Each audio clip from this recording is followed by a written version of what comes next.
Let us begin by taking a deep breath and closing our eyes. Try to recall a very specific sensation from your childhood.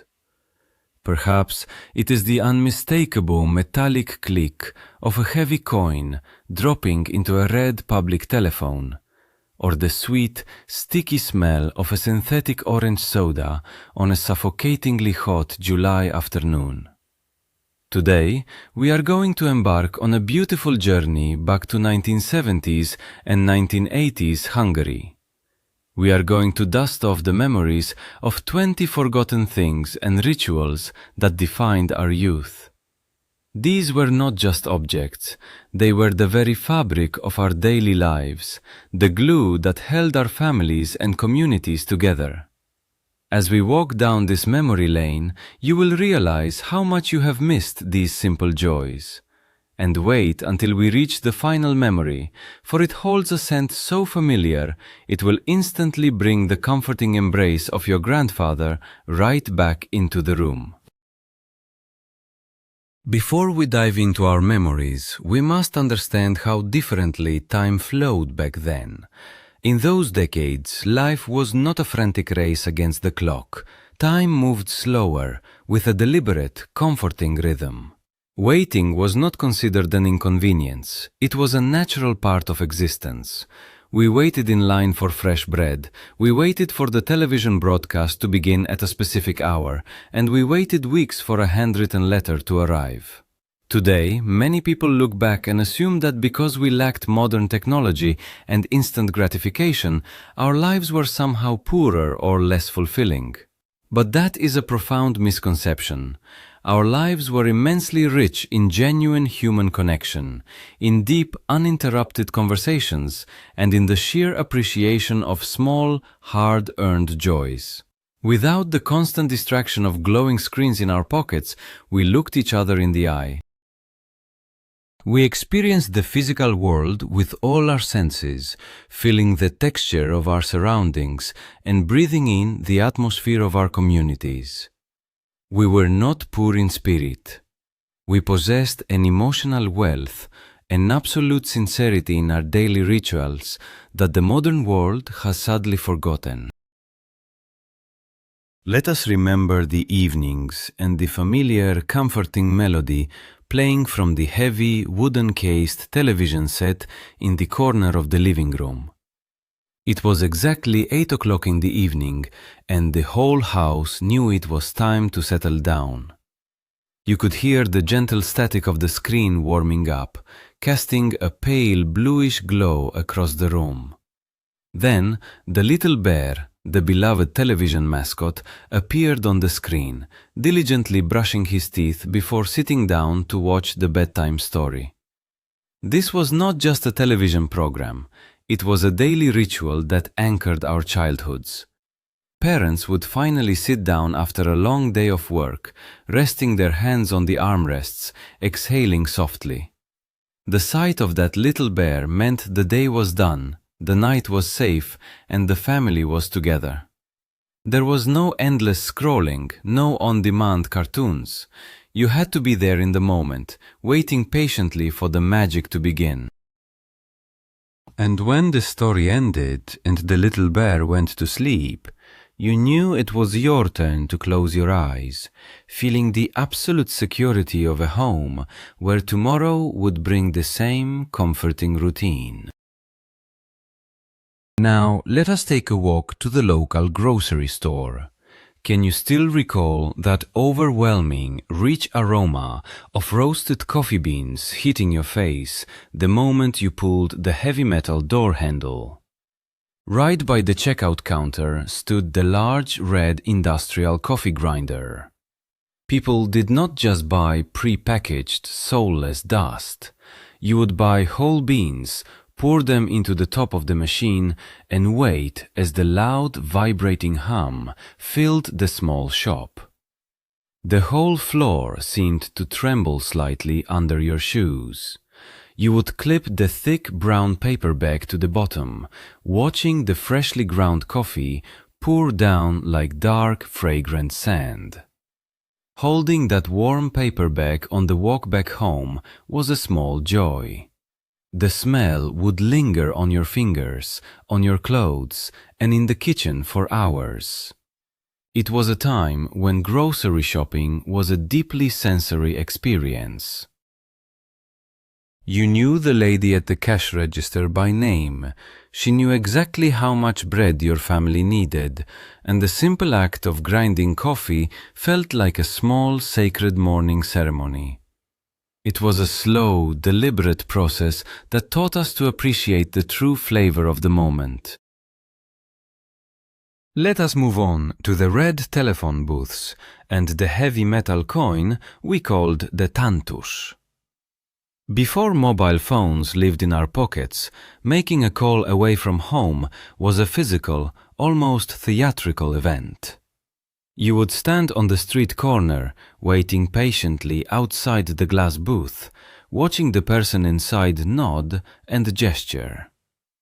When it was your turn, you stepped into that small, confined space that always smelled faintly of stale tobacco and old paper directories.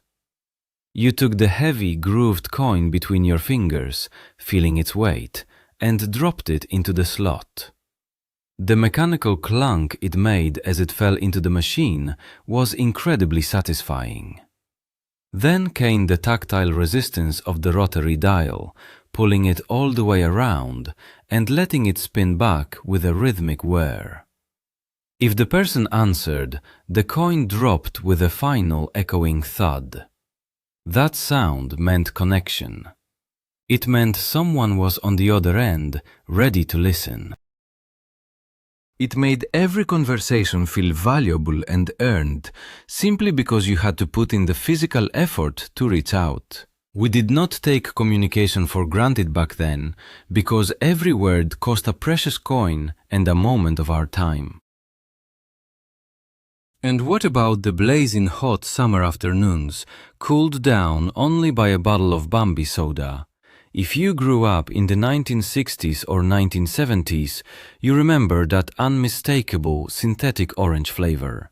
It was not a refined drink by today's standards, but to us, it was the taste of pure joy. The drink came in a heavy, ribbed glass bottle that felt delightfully cold against your sweaty palms.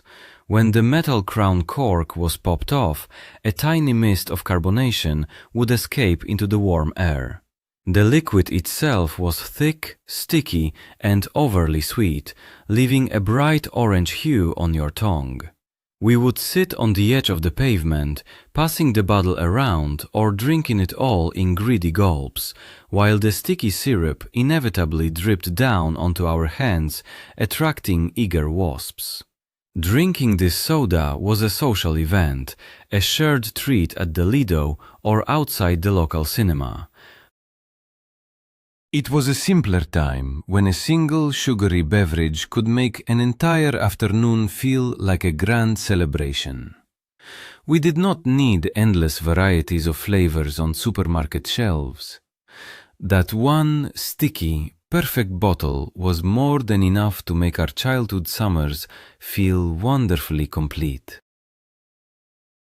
Now, think back to the Saturday morning ritual of washing the small family car in front of the apartment building. This was never just about cleaning a vehicle, it was a communal gathering, an unspoken neighborhood meeting. Early in the morning, men would carry out heavy tin buckets filled with warm, soapy water and a collection of worn-out rags. The distinct, metallic smell of the two-stroke engine would mingle with the scent of cheap detergent. You would hear the sloshing of water, the squeak of a sponge against the fiberglass or metal chassis, and the steady hum of casual conversation. Neighbors would lean against fences, discussing the news, the weather, or the intricacies of the engine. Children would run around, sometimes allowed to wash a hubcap or spray the hose, feeling incredibly important. It took hours, not because the car was so dirty, but because the washing was merely an excuse to spend time together outside. We took immense pride in those small cars. They were cherished family members, washed with devotion and care, representing a sense of freedom and achievement that bonded the entire neighborhood together in the bright weekend sunlight. Let us recall the early mornings and late nights dictated by the warm, crackling sound of the small portable radio. This rectangular device, often encased in a sturdy leather sleeve, was the beating heart of the household's information. Do you remember the sharp, rhythmic morning chime of the national radio station that woke the entire family?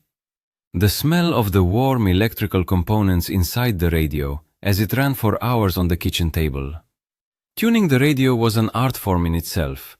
You had to turn the stiff plastic dial with utmost precision, listening through the heavy blanket of static to find the clear voice of the announcer or the forbidden melodies of foreign stations late at night. The sound was tinny, lacking bass, yet it commanded absolute attention.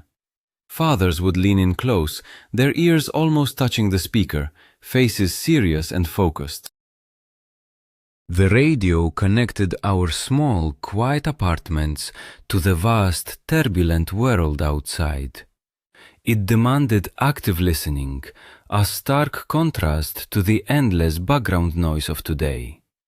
We cherished those faint, crackling voices because they felt like secret messages delivered straight into our living rooms through the invisible airwaves. Let us step into the kitchen on a Sunday morning and remember the sacred ritual of the weekend lunch. The heart of this tradition was the slow-cooked golden chicken soup simmering quietly for hours on the stove. The entire apartment would be filled with the rich, comforting aroma of boiled vegetables, tender meat, and fresh parsley. In the background, you could hear the rhythmic, hypnotic ticking of the mechanical wall clock, a sound that defined the unhurried pace of Sunday afternoons. The table was set with the best plates, perhaps even a slightly worn lace tablecloth. When the large, steaming tureen was finally placed in the center of the table, a respectful silence fell over the family. The broth was a deep, translucent gold, dotted with tiny circles of fat that caught the light. We sat together without the distraction of glowing screens or ringing phones, fully present in the moment. The clinking of metal spoons against porcelain was the only soundtrack to our meal. That soup was not just nourishment for the body, it was an expression of parental love, a slow, deliberate act of care that told us, no matter what happened during the week, we were safe and together. Do you remember the unmistakable rhythm of the trains heading towards Lake Balaton and the sweet delight of the railway treats? Train travel back then was an adventure wrapped in the scent of hot iron, dusty velvet seats, and the gentle breeze blowing through the open windows. But the highlight of the journey was always the moment the vendor pushed the squeaky metal cart down the narrow corridor. You would eagerly wait for that brown foil packaging of the chocolate and cream roll. Peeling back the stiff, crinkly wrapper revealed a rich, cocoa-dusted exterior and a sweet, dense cream inside that tasted like pure summer holiday. As you took the first bite, the rhythmic clatter of the train wheels seemed to harmonize with your joy. The foil would often tear unevenly, leaving chocolate smudges on your fingers, which you happily licked clean. Those simple treats transformed a long, hot, and crowded train ride into a joyous expedition. We did not need luxury dining cars or endless snack options. That single foil-wrapped pastry held the promise of summer freedom, the sparkling water of the lake, and the carefree days of our youth waiting just a few stops away. Speaking of summer, we must remember the distinct atmosphere of the trade union vacation resorts scattered around the Great Lake. The state-sponsored holidays were the highlight of the year for many families. Try to recall the very specific, lingering scent of cheap, greasy sunscreen mixing with the aroma of freshly fried dough drifting from the beachside stalls. The days were structured and communal. We ate in large, echoing dining halls where the clatter of aluminum trays and cutlery created a deafening yet comforting symphony. The food was simple, heavy stews and watery soups, but it tasted wonderful after a long day of swimming in the opaque, green water of the lake. We slept in modest, humid rooms with thin mattresses and scratchy blankets, yet no one complained. The real magic happened outdoors. We played cards on folding tables under the willow trees, traded comic books with children from different cities, and danced to tinny music from portable cassette players in the evenings. These vacations erased social boundaries. Everyone was equal in their swimwear, sharing the same aluminum trays and the same golden sunsets, united by the simple, glorious joy of a summer well spent. Let us turn our minds back to the school days and the solemn yet exciting ritual of wearing the red pioneer necktie. It was not merely a piece of fabric, it was a symbol of belonging, an obligatory yet oddly proud badge of youth. Do you remember standing in front of the mirror in the early dim morning light, your mother carefully ironing the red material until it was perfectly crisp? Tying the knot was a skill every child had to master, folding it just right over the collar of a stiff, brilliantly white shirt. The fabric felt smooth and slightly synthetic between your fingers. During school assemblies, the sight of hundreds of children lined up in the courtyard, their red ties contrasting sharply with their white shirts, was truly a spectacle. You could smell the floor wax of the school corridors and hear the collective shuffling of leather shoes. We sang the anthems together, feeling a part of something much larger than ourselves. While the political meaning may have faded with time, the memory of that shared uniform remains. It taught us discipline, unity, and the comforting feeling of standing shoulder to shoulder with our classmates in perfect harmony. Let us take a moment to remember the satisfying weight of the 2-forint coin, affectionately known to everyone by its local nickname.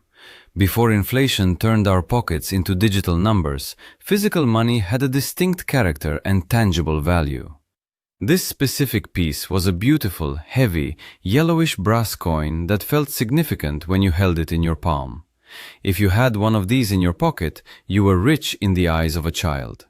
It clinked heavily against your keys as you walked down the street. You could press it firmly into the slot of a public telephone to call your mother, or slide it across the glass counter of the local sweet shop for a generous scoop of vanilla ice cream. The coin was rough around the edges, tarnished by thousands of hands that had passed it along before you. It smelled faintly of copper and hard work. When you dropped it into the ticket puncher on the yellow tram, the mechanical crunch it made was deeply satisfying. We cherished every single coin, understanding its worth intuitively. It was not just currency, it was a passport to small, everyday joys, teaching us the profound value of little things and the simple pleasure of holding our savings. Now, let us remember the cold winter evenings and the radiant, comforting warmth of the traditional tall tile stove. In the 1970s, central heating was a luxury, and the ceramic stove was the absolute heart of the living room. Building the fire was a daily evening ritual. You could hear the sharp crack of the matches, the rustle of old, crumpled newspapers, and the hollow sound of wooden logs being stacked into the cast iron door. Soon, the mesmerizing, rhythmic crackling of the burning wood would fill the quiet room. The smell of wood smoke would occasionally drift into the air, a deep, earthy scent that meant home and safety. As the evening progressed, the smooth, glazed ceramic tiles would absorb the heat, becoming so warm that you could lean your back against them to chase away the winter chill. The stove stayed warm until the early morning, holding the heat like a gentle embrace. Families naturally gathered around it, reading books in the soft, flickering light, dancing through the gaps in the iron door. The tile stove required effort, patience, and care, but in return, it gave us a profound, enduring warmth that modern radiators simply cannot replicate. Do you remember the distinctive smell of fresh canvas and new rubber when you finally got your hands on a pair of the iconic national sports shoes? In the 1980s, this footwear was far more than just a practical item.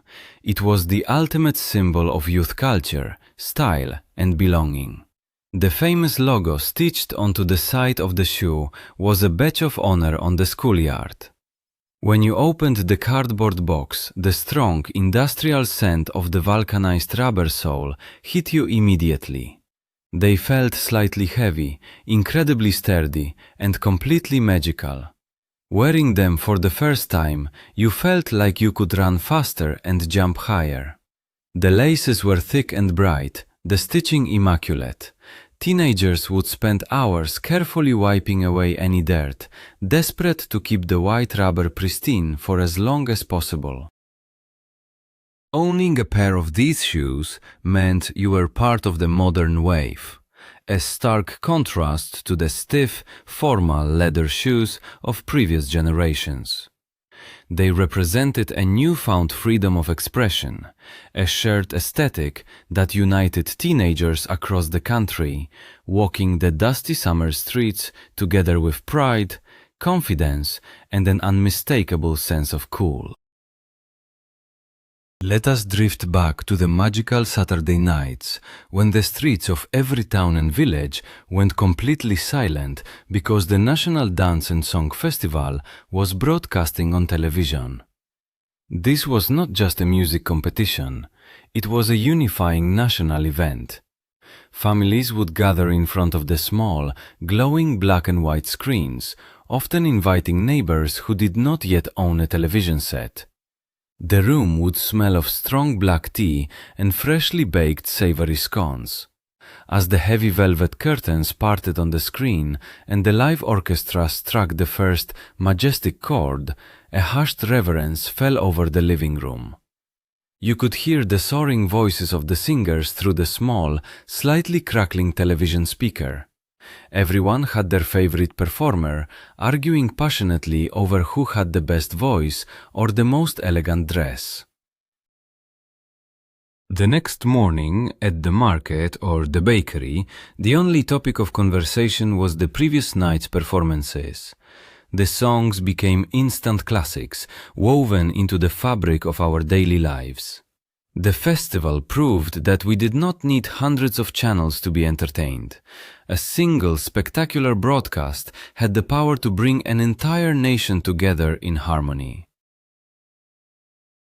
And what about the refreshing, sparkling taste of the famous grape soda on a suffocatingly hot August afternoon? Before the invasion of global cola brands, our summers were defined by this iconic green bottle. You could see the condensation forming on the cold glass as the shopkeeper handed it to you from the rattling refrigerator. The moment you popped the metal cap, a loud fizz echoed and the incredibly fresh, tangy aroma of grapes filled the air.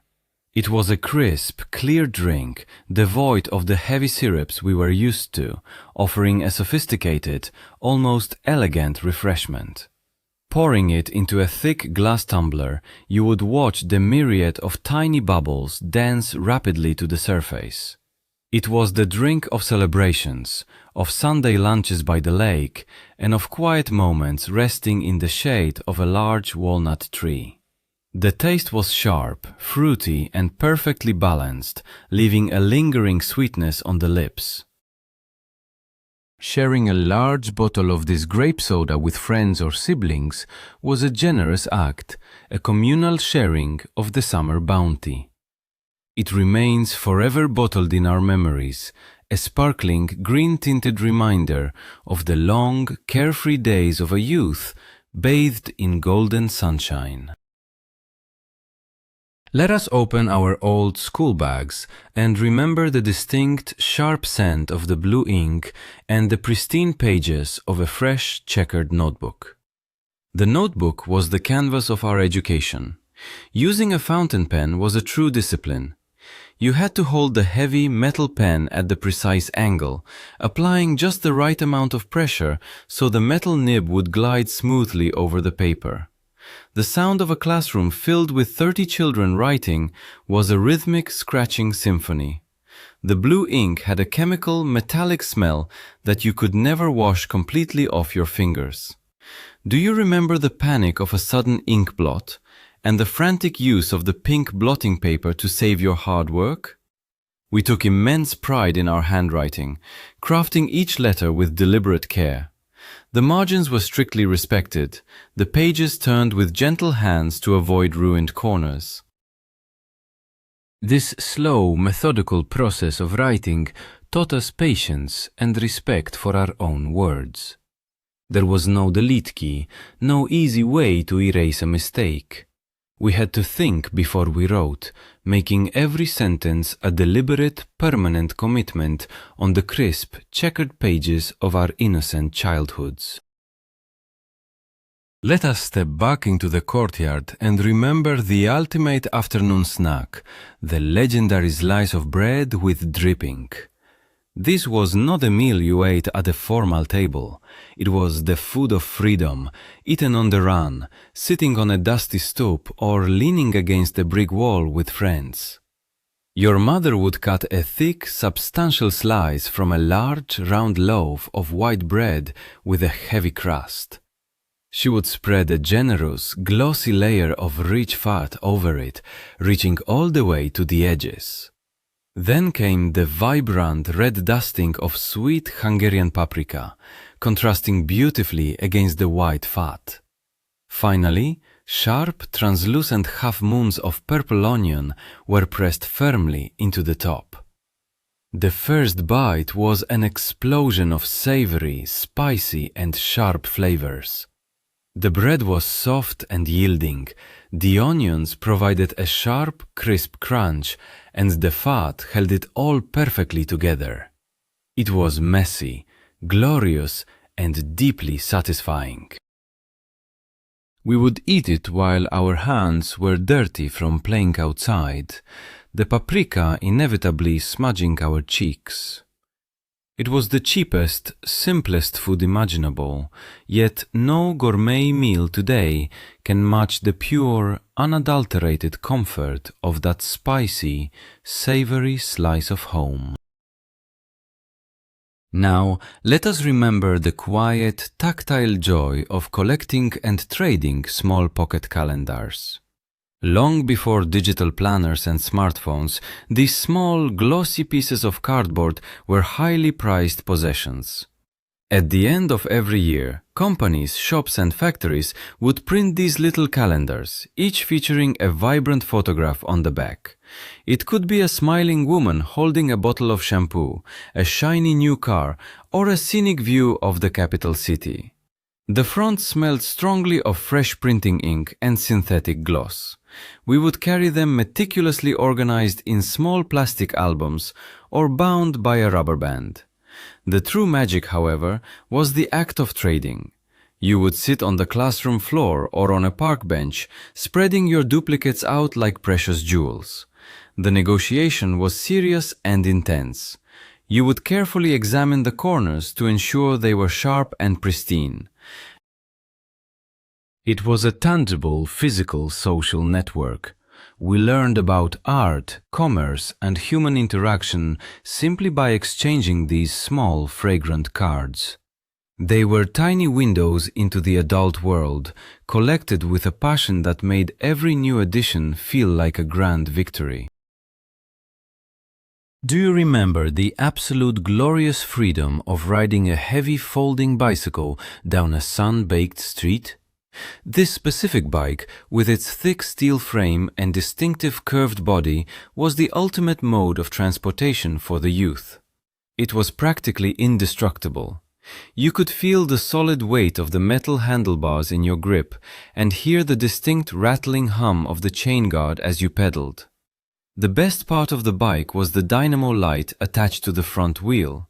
When the evening grew dark, you would push the small metal lever and the dynamo would click against the rubber tire, creating a loud, whirring friction that made pedaling twice as hard. But it was worth it to see that faint yellowish beam of light cutting through the twilight. We would ride for hours, often with a friend standing precariously on the rear rack, holding onto our shoulders. The wind would blow through our hair, carrying the scent of blooming linden trees and hot asphalt. The bicycle was not just a toy, it was our first taste of true independence, allowing us to explore the neighborhood boundaries, race the setting sun, and feel the exhilarating rush of youth on two small, sturdy wheels. Finally, let us close our eyes and recall a scent that instantly transports us back to the presence of our fathers and grandfathers. The smell of the classic, soft-pack cigarettes featuring a little flying swallow. Even if you never smoked, that slightly wrinkled paper packet was a constant backdrop to our childhoods. You would watch the intricate ritual of smoking with fascination. The tap of the cigarette against the thumbnail, the scratching flare of the small wooden matchbox, the brief flash of sulfur followed by the deep, earthy, slightly sweet aroma of the cheap, toasted tobacco filling the room. The smoke would curl towards the ceiling in thick blue ribbons. That scent would linger heavily on thick woolen winter coats mixed with the smell of cold air and peppermint candy. It was the smell of serious adult conversations, of quiet evenings on the balcony, and of deep, reassuring voices. Today, such things are frowned upon, but back then it was simply the fragrance of the men who raised us. It is not the tobacco we miss, but the comforting, steady presence of the people who smoked it, the feeling of sitting quietly beside them, enveloped in the fragrant smoke of a time that has vanished forever. As our journey through these 20 beautiful memories comes to a close, we must pause and reflect on what it is we are truly missing. We do not just yearn for a heavy brass coin, a sticky glass bottle of soda, or a slightly scratchy red necktie.